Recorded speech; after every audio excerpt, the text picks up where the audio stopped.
দীঘায় science city থেকে বের হয়ে আবার কোথায় ঘুরতে গেলাম। আসসালামু আলাইকুম, welcome back to my channel. আজ আবার চলে এসেছি তোমাদের জন্য আরও একটা মিনি ব্লগ নিয়ে।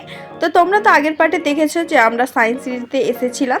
এবার এখান থেকে বের হয়ে আমরা কোথায় ঘুরতে যাব সেটাই আর কি ভাবছি। তো চলো, সায়েন্স সিটিতে প্রথমে আমরা বের হয়ে গিয়েছি।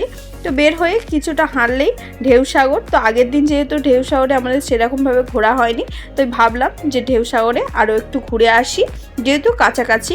তো তারপরে এখানে এসে ফুচকা খাচ্ছিলাম।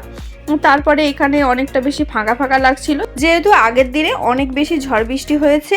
আর এখন অলমোস্ট বিকাল বিকাল হতে যায়। তো আমরা এখানে এসেছি, আর এখানে অনেক বেশি হাওয়া হচ্ছিল আর অনেক বেশি মজা করছিলাম। আমরা এখানে একটু চারিদিকটা ঘোরাঘুরি করছিলাম। আর এখানে যে একটা রাইড আছে ওটা চড়ার খুবই ইচ্ছা ছিল।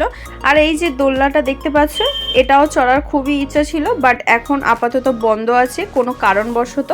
তো সে যাই হোক, আমাদের চড়ার অনেক ইচ্ছা ছিল বাট চড়তে পারিনি। তো এখানে অনেকক্ষণ আমরা বসেছিলাম, বিকালটা অনেক বেশি ভালো কাটছিল।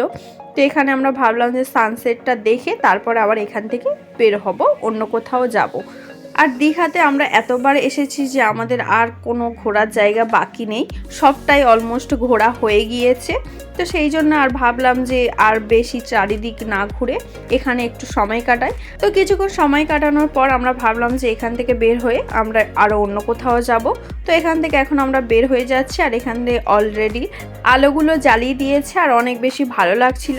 তো চলো, এখান থেকে বের হয়ে আমরা অন্য কোথাও যাব। তো কোথায় যাচ্ছি সেটা নিয়ে নেক্সট মিনি ব্লগে আবার দেখাচ্ছি।